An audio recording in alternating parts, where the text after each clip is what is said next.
Indian social മീഡിയയിലും രാഷ്ട്രീയ രംഗങ്ങളിലും പ്രധാന ചർച്ച രാജ്യത്തിൻ്റെ സാമ്പത്തിക അവസ്ഥയെക്കുറിച്ചാണ്. ഭരിക്കുന്ന പാർട്ടിയായ BJPയുടെ ഉള്ളിലെ ബുദ്ധിജീവികളും മാധ്യമങ്ങളും പോലും ഇന്ത്യൻ സമ്പദ് വ്യവസ്ഥ വളരെ മോശമായ അവസ്ഥയിലാണെന്നും അതൊരു വലിയ ദുരന്തത്തിലേക്ക് നീങ്ങുകയാണെന്നും ഇപ്പോൾ പരസ്യമായി സമ്മതിച്ചിരിക്കുകയാണ്. കാലാകാലങ്ങളായി മുഖ്യധാരാ മാധ്യമങ്ങൾ ഒളിച്ചു വെക്കാൻ ശ്രമിച്ച യാഥാർത്ഥ്യങ്ങളാണ് ഇപ്പോൾ പുറത്തുവരുന്നത്. രാജ്യത്ത് നടക്കേണ്ട യഥാർത്ഥ ചർച്ചകൾ സാമ്പത്തിക വികസനത്തെക്കുറിച്ചും ജനങ്ങളുടെ ജീവിത നിലവാരത്തെക്കുറിച്ചുമുള്ളതായിരിക്കണം. എന്നാൽ അതിനെയെല്ലാം മാറ്റി നിർത്തി കൊലപാതകങ്ങളുടെ മസാല വാർത്തകളും ബീഫ് വിവാദങ്ങളും ഉണ്ടാക്കാനാണ് മാധ്യമങ്ങൾ ശ്രമിക്കുന്നത്. എന്നാൽ ഇത്തരം അനാവശ്യ ചർച്ചകൾ മാറി എക്സ് പോലെയുള്ള പ്ലാറ്റ്ഫോമുകളിൽ സമ്പദ് വ്യവസ്ഥയെക്കുറിച്ചുള്ള ഡിബേറ്റുകൾ ഇപ്പോൾ ശക്തമായി കഴിഞ്ഞിരിക്കുന്നു. നരേന്ദ്രമോദിയുടെ മുൻ സാമ്പത്തിക ഉപദേശകനും പ്രമുഖ എക്കോണമിസ്റ്റുമായ സുർജിത് ബല്ല ഇന്ത്യൻ എക്സ്പ്രസ് പത്രത്തിൽ എഴുതിയ ലേഖനം ഇതിന് വലിയൊരു തെളിവാണ്. മോദിക്ക് ഇലക്ഷൻ വിജയിക്കാൻ അറിയാം, എന്നാൽ എക്കോണമിയെ പറ്റി ഒരു കുന്തവും അറിയില്ലെന്നാണ് അദ്ദേഹം തുറന്നടിക്കുന്നത്. ഇലക്ഷൻ ജയിക്കാൻ ഹിന്ദുത്വ രാഷ്ട്രീയം പറയുക, ജനങ്ങളെ തമ്മിലടുപ്പിക്കുക, മുസ്ലിങ്ങളെ ഒതുക്കുക, അമ്പലം പോലെയുള്ള വൈകാരിക വിഷയങ്ങൾ ചർച്ചയാക്കുക എന്നിവ ഭരണാധികാരികൾക്ക് എളുപ്പമാണ്. പക്ഷേ ഇന്ത്യയിലെ ജനങ്ങൾ ജീവിക്കുന്നത് ഇത്തരം വിഷയങ്ങൾ കൊണ്ടല്ല. സമ്പദ് വ്യവസ്ഥ ശക്തമായാലേ രാജ്യം മുന്നോട്ടു പോകൂ. മോദി ഗവൺമെന്റ് ഏതൊക്കെ മേഖലകളിലാണ് പരാജയപ്പെട്ടതെന്ന് കൃത്യമായ ഡേറ്റ വെച്ചാണ് സുർജിത് ബല്ല വ്യക്തമാക്കുന്നത്. ലോകത്തെ വലിയ സാമ്പത്തിക ശക്തി എന്ന അവകാശവാദം കേവലം ചില ഇൻഡെക്സുകൾ വെച്ചുള്ള തള്ളലുകൾ മാത്രമാണ്. പ്രതിശീർഷ വരുമാനത്തിൽ നമ്മൾ ബംഗ്ലാദേശിനും പിന്നിലാണ്. ഈ പോക്ക് തുടർന്നാൽ 2028 ആകുമ്പോഴേക്കും ഗ്ലോബൽ എക്കോണമിയിൽ നമ്മൾ 11-12 സ്ഥാനത്തേക്ക് പിന്തള്ളപ്പെടും. അതായത് 2011-ലും 2014-ലും രാജ്യം ഏതവസ്ഥയിലായിരുന്നോ അതിലും താഴേക്ക് പോകും എന്നതാണ്. ഇൻഫോസിസിന്റെ മുൻ ഫൗണ്ടറും BJPയുടെ സ്കിൽ ഡെവലപ്മെന്റ് ചീഫ് അഡ്വൈസറുമായിരുന്ന മോഹൻദാസ് പൈയും ഇതിനെതിരെ രംഗത്ത് വന്നിട്ടുണ്ട്. ഈ തകർച്ചയ്ക്ക് കാരണം അന്താരാഷ്ട്ര പ്രതിസന്ധികളാണെന്ന് സർക്കാർ വരുത്തി തീർക്കുന്നുണ്ടെങ്കിലും യഥാർത്ഥ പ്രശ്നം അതല്ല. കഴിഞ്ഞ 1.5-2 വർഷമായി ഇന്ത്യയിൽ ഈ പ്രതിസന്ധി തുടങ്ങിയിട്ട് ഗവൺമെന്റ് യാഥാർത്ഥ്യങ്ങൾ മൂടിവെച്ച് കള്ളത്തരങ്ങൾ മാത്രം പറയുകയാണ്. മോഹൻദാസ് പൈ ചോദിക്കുന്ന ചോദ്യം, ക്രൂഡ് ഓയിലിന് വില കുറഞ്ഞ സമയത്ത് സെൻട്രൽ ഗവൺമെന്റ് ഓയിൽ ബോണ്ട് വഴി 30 ലക്ഷം കോടിയും സ്റ്റേറ്റുകൾ 20 ലക്ഷം കോടിയും ടാക്സ് ഇനത്തിൽ പിരിച്ചെടുത്തു.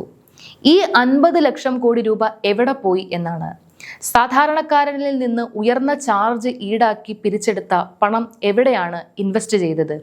ജനങ്ങൾക്ക് സൗജന്യങ്ങൾ നൽകാനാണ് ഇത് ചെലവഴിച്ചതെന്നാണ് ഗവൺമെന്റ് പറയുന്നത്. ഇത്തരത്തിലുള്ള സൗജന്യങ്ങൾ സമ്പദ് വ്യവസ്ഥയുടെ ശാപമാണ്. ഇലക്ഷൻ ജയിക്കാൻ വേണ്ടിയുള്ള ഈ അശാസ്ത്രീയ ചെലവഴിക്കലുകളുടെ ദുഷ്ഫലമാണ് ഇന്ന് ജനങ്ങൾ അനുഭവിക്കുന്നത്. അടുത്ത വലിയ പ്രതിസന്ധി വ്യോമയാന മേഖലയിലാണ്. ലോകത്തിൽ വെച്ച് ഏറ്റവും കൂടുതൽ എയർലൈൻ ഓപ്പറേഷൻസ് നടക്കുന്ന മൂന്നാമത്തെ രാജ്യമാണ് ഇന്ത്യ. എന്നാൽ എയർ ഇന്ത്യ എക്സ്പ്രസ്, ഇൻഡിഗോ തുടങ്ങിയ എയർലൈനുകളെല്ലാം തങ്ങളുടെ സർവീസുകൾ 50% കുറച്ചിരിക്കുകയാണ്. ഇന്ധനവില വർധനവാണ് കാരണമായി പറയുന്നതെങ്കിലും യഥാർത്ഥ പ്രശ്നം വിമാനങ്ങളിൽ യാത്ര ചെയ്യാൻ ആളുകളില്ല എന്നതാണ്. ആളുകളുടെ കയ്യിൽ പണമില്ലാത്തതിനാൽ യാത്രക്കാരുടെ എണ്ണത്തിൽ വലിയ കുറവുണ്ടായിരിക്കുകയാണ്. ഒരു ബജറ്റ് എയർലൈൻ ലാഭകരമാകാൻ കുറഞ്ഞത് 65 മുതൽ 70% വരെ ആളുകൾ വേണം. അതില്ലെങ്കിൽ കമ്പനികൾക്ക് നഷ്ടമാകും. ഈ പ്രതിസന്ധി തുടർന്നാൽ 2028-ൽ ഇന്ന് കാണുന്ന എയർലൈനുകളുടെ വെറും 10% മാത്രമേ ബാക്കിയുണ്ടാകൂ. പണപ്പെരുപ്പം കാരണം പണത്തിന്റെ മൂല്യം ഇടിയുകയാണ്.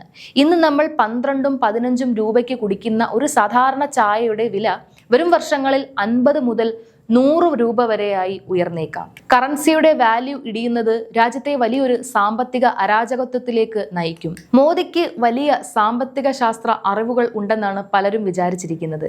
എന്നാൽ അദ്ദേഹത്തിന് ഇതിനെക്കുറിച്ച് ഒന്നും അറിയില്ല. ഇന്ത്യയുടെ നട്ടല്ലൊടിച്ച നോട്ട് നിരോധനം പൂനെയിലുള്ള അനിൽ ബോക്കലി എന്ന പശു ശാസ്ത്രജ്ഞന്റെ ഉപദേശപ്രകാരമാണ് മോദി നടപ്പിലാക്കിയത്. അദ്ദേഹത്തിന് എക്കോണമിയെ പറ്റി യാതൊരുവിധ ശാസ്ത്രീയ അറിവുമില്ലായിരുന്നു. 2013-ൽ മോദി മുഖ്യമന്ത്രിയായിരുന്ന സമയത്ത് കറൻസികൾ ബാൻ ചെയ്യാൻ ഇദ്ദേഹം ഉപദേശിക്കുകയായിരുന്നു.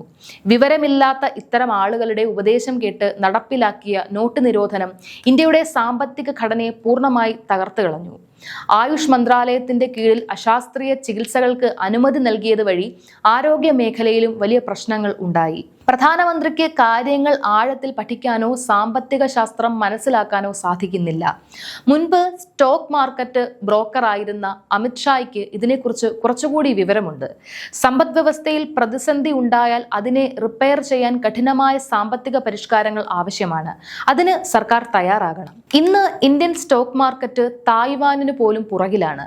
നമ്മൾ വീണ്ടും പഴയ 12ാം സ്ഥാനത്തേക്ക് പിന്തള്ളപ്പെടാൻ പോവുകയാണ്. ഇത്രയും കാലം രാജ്യം കേട്ടത് കേവലം തള്ളലുകൾ മാത്രമായിരുന്നു. മോദി അധികാരത്തിൽ വന്ന ആദ്യ സമയങ്ങളിൽ അന്താരാഷ്ട്ര വിപണിയിലെ എണ്ണവിലക്കുറവും അമേരിക്കയുമായുള്ള നല്ല ബന്ധവും കാരണം വലിയ സാമ്പത്തിക വളർച്ച ഉണ്ടായിരുന്നു. വിദേശ കമ്പനികൾ ഇന്ത്യയിലോട്ട് വലിയ തോതിൽ ഇൻവെസ്റ്റ് ചെയ്തു. ആ അനുകൂല സാഹചര്യത്തെയാണ് ഈ ഭരണം തകർത്തത്. മിടുക്കന്മാരായ സാമ്പത്തിക ശാസ്ത്രജ്ഞന്മാരെ വിളിച്ചു വരുത്തി ആവശ്യമായ സാമ്പത്തിക സർജറി നടത്താൻ പ്രധാനമന്ത്രിക്ക് കഴിയുന്നില്ല. അദ്ദേഹം കേവലം PR വർക്കുകളിലൂടെ ഇമേജ് ഉണ്ടാക്കാൻ മാത്രമാണ് ഇപ്പോൾ ശ്രമിക്കുന്നത്. ടെലിപ്രോംപ്റ്റർ നോക്കാതെ ഇന്ത്യയുടെ ചരിത്രത്തെക്കുറിച്ചോ ലക്ഷ്യങ്ങളെക്കുറിച്ചോ ഉള്ള ഒരു മികച്ച പ്രസംഗം പോലും നടത്താൻ അദ്ദേഹത്തിന് ഇതുവരെ കഴിഞ്ഞിട്ടില്ല. ആരെങ്കിലും എഴുതി കൊടുക്കുന്ന സാധനങ്ങൾ ന്യൂസ് റീഡറെ പോലെ വായിക്കുക മാത്രമാണ് അദ്ദേഹം ചെയ്യുന്നത്. മുൻപ് ട്രംപിനെ കാണാൻ പോയ സമയത്ത് മോദി അവകാശപ്പെട്ടത് ഇന്ത്യയെ 5ാം സ്ഥാനത്ത് എത്തിച്ചു എന്നാണ്. എന്നാൽ ഇന്ന് ഇന്ത്യൻ ബിസിനസ്സുകാർ പോലും നികുതി ഭീകരത കാരണം ഇവിടെ ഇൻവെസ്റ്റ് ചെയ്യാതെ തങ്ങളുടെ പണം വിയറ്റ്നാം പോലുള്ള രാജ്യങ്ങളിലേക്ക് മാറ്റുകയാണ്. ഏകദേശം 30 ലക്ഷം കോടി രൂപയുടെ ടാക്സ് തർക്ക കേസുകളാണ് കോടതികളിൽ കെട്ടിക്കിടക്കുന്നത്. ഒരു വിദേശി ഇന്ത്യയിൽ ഇൻവെസ്റ്റ് ചെയ്താൽ തർക്കമുണ്ടായാൽ പണം തിരികെ കൊണ്ടുപോകാൻ 5 വർഷത്തോളം കേസ് നടത്തേണ്ടി വരും. ഇത്തരമൊരു നിയമവ്യവസ്ഥയുള്ള രാജ്യത്തേക്ക് ആരെങ്കിലും ഇൻവെസ്റ്റ് ചെയ്യാൻ വരുമോ? ഗുജറാത്ത് മോഡൽ വികസനത്തെക്കുറിച്ച് വലിയ തള്ളലുകൾ നടത്തുന്നുണ്ടെങ്കിലും ഗുജറാത്തികൾ പണ്ട് മുതലേ ബിസിനസ് പാരമ്പര്യമുള്ളവരാണ്. അവിടെ മുഖ്യമന്ത്രിക്ക് വലിയ തരത്തിലുള്ള ഇന്നോവേഷനുകളൊന്നും ചെയ്യാനില്ലായിരുന്നു. ഗുജറാത്തിലെ എഡ്യൂക്കേഷൻ സിസ്റ്റം മാറ്റാനോ വികസനം കൊണ്ടുവരാനോ കഴിഞ്ഞിട്ടില്ല. പല നഗരങ്ങളും ഇപ്പോഴും വൃത്തിഹീനമാണ്. ഗുജറാത്ത് കലാപത്തിന്റെ പേരിൽ ഉയർന്നു വന്ന ഒരു രാഷ്ട്രീയ ബിംബം മാത്രമാണ് മോദി. 2028 ആകുമ്പോഴേക്കും ഇന്ത്യയുടെ എക്കോണമി പൂർണ്ണമായി തകർന്നു പോകുമെന്നാണ് കണക്കുകൾ സൂചിപ്പിക്കുന്നത്. സമർത്ഥരായ എക്കോണമിസ്റ്റുകളെ മാറ്റി നിർത്തി ലാടവൈദ്യന്മാരെയാണ് സർക്കാർ കൂടെ നിർത്തിയിരിക്കുന്നത്. അമേരിക്കൻ ഇൻവെസ്റ്റേഴ്സ് വരാതെ ഇന്ത്യയിലെ സാമ്പത്തിക രംഗം മെച്ചപ്പെടില്ല. 60,000-ഓളം ഇന്ത്യക്കാരുടെ ജോലിയാണ് അമേരിക്കയിൽ നഷ്ടപ്പെട്ടത്. അന്താരാഷ്ട്ര തലത്തിൽ ഇന്ത്യക്കുണ്ടായിരുന്ന വിശ്വാസ്യത കേവലം വർഗീയ രാഷ്ട്രീയത്തിന് വേണ്ടി ഈ ഭരണാധികാരികൾ നശിപ്പിച്ചു കളഞ്ഞു. ഇതിന്റെ വലിയ വിലയാണ് ഇന്ന് രാജ്യം കൊടുക്കുന്നത്. പട്ടിണിയിലേക്കും ദാരിദ്ര്യത്തിലേക്കും രാജ്യം നീങ്ങുന്നതിന്റെ ലക്ഷണങ്ങളാണ് നാം ഇപ്പോൾ കണ്ടു തുടങ്ങുന്നത്. ചുരുക്കത്തിൽ കേവലം PR സ്റ്റണ്ടുകൾ കൊണ്ടോ വൈകാരികമായ വർഗീയ അജണ്ടകൾ കൊണ്ടോ ഒരു രാജ്യത്തെ ജനങ്ങളുടെ വയറു നിറയ്ക്കാനാവില്ല എന്ന യാഥാർത്ഥ്യത്തിലേക്കാണ് വിരൽ ചൂണ്ടുന്നത്. കൃത്യമായ കാഴ്ചപ്പാടില്ലാത്ത സാമ്പത്തിക നയങ്ങളും അശാസ്ത്രീയമായ തീരുമാനങ്ങളും ഇന്ന് ഇന്ത്യയെ എത്തിച്ചിരിക്കുന്നത് വലിയൊരു അപകടമുഖത്തിലേക്കാണ്. അന്താരാഷ്ട്ര തലത്തിൽ രാജ്യം കെട്ടിപ്പടുത്ത വിശ്വാസ്യതയും സാധാരണക്കാരന്റെ സാമ്പത്തിക ഭദ്രതയും തിരിച്ചു പിടിക്കണമെങ്കിൽ പൊള്ളയായ തള്ളലുകൾ അവസാനിപ്പിച്ചേ മതിയാകൂ.